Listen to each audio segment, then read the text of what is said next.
हिंदू धर्म में हर साल ज्येष्ठ माह के शुक्ल पक्ष की एकादशी तिथि को निर्जला एकादशी का व्रत रखा जाता है। इस व्रत में अन्न और जल का सेवन नहीं करते हैं। धार्मिक मान्यता है कि निर्जला एकादशी का व्रत रखने से विष्णु जी के साथ माँ लक्ष्मी की भी कृपा बनी रहती है। साथ ही जीवन में सुख समृद्धि और खुशहाली आती है। महाबली भीम द्वारा निर्जला एकादशी का व्रत रहने से इसे भीमसेन एकादशी के नाम से भी जाना जाता है। यह व्रत सभी एकादशियों में सबसे कठिन माना गया है, क्योंकि इस दिन बगैर पानी पिए व्रत रहने की परंपरा है।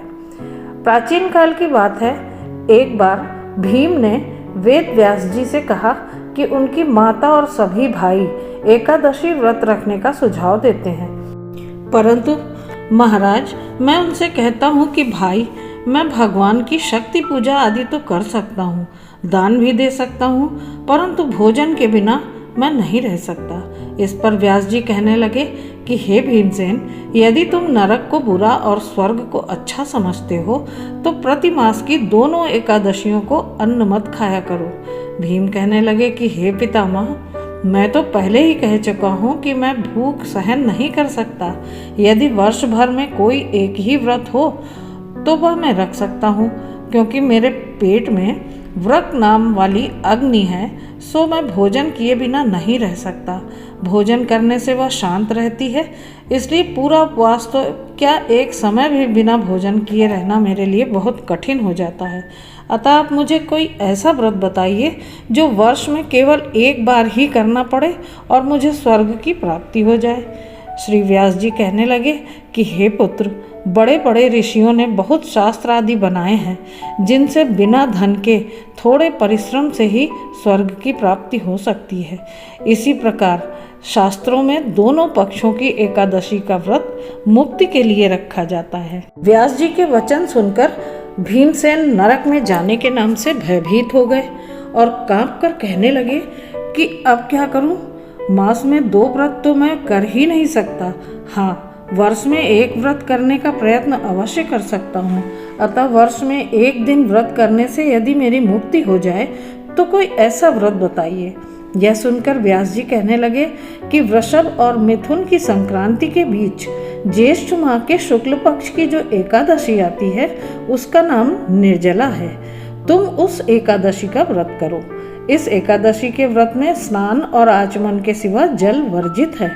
आचमन में 6 मासे से अधिक जल नहीं होना चाहिए, अन्यथा वह मद्यपान के सदृश हो जाता है।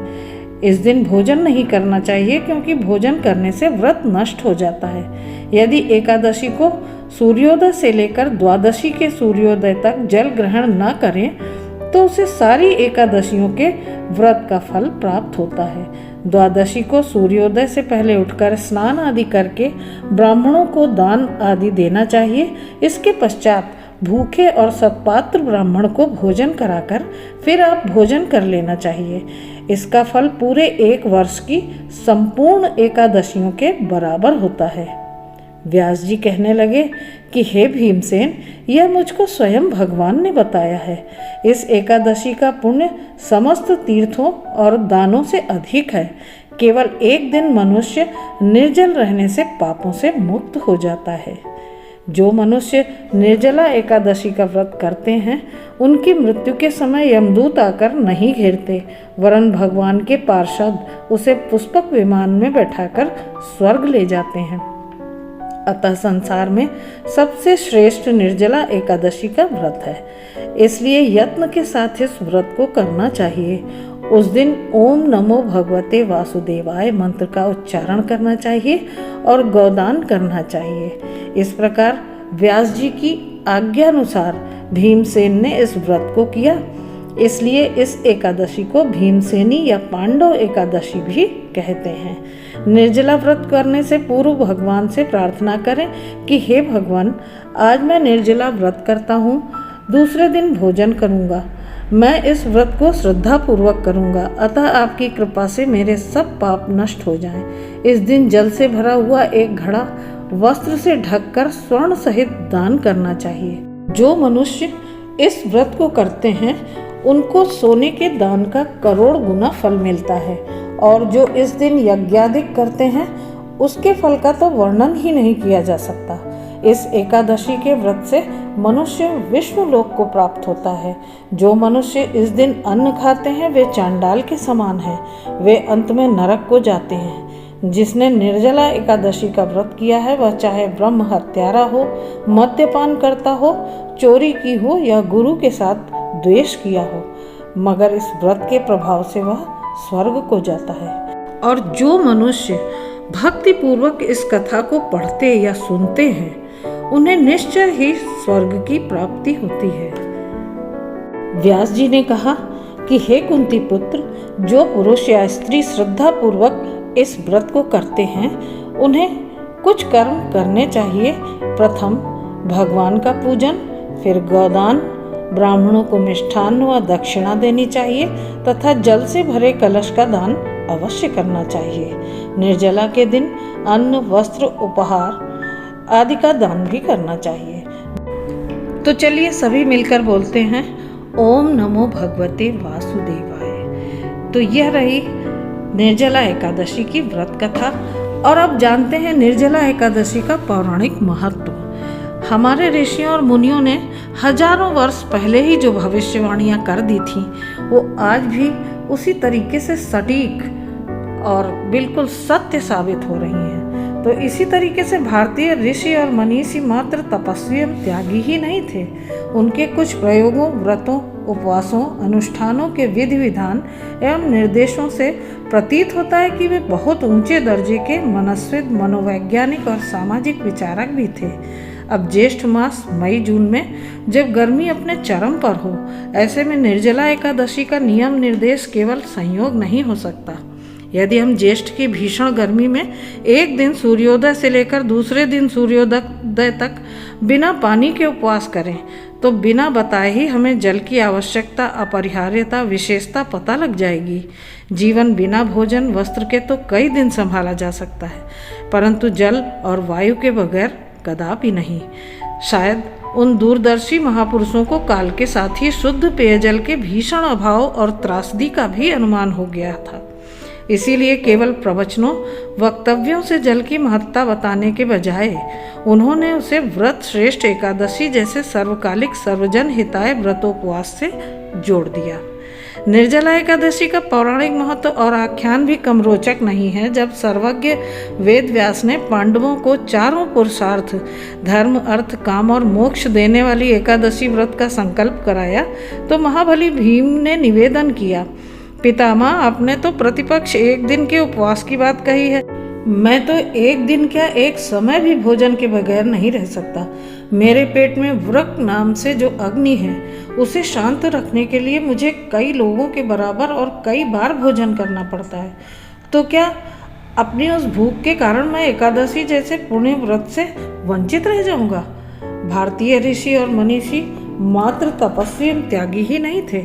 उनके कुछ प्रयोगों, व्रतों, उपवासों, अनुष्ठानों के विधि विधान एवं निर्देशों से प्रतीत होता है कि वे बहुत ऊंचे दर्जे के मनोवैज्ञानिक और सामाजिक विचारक भी थे।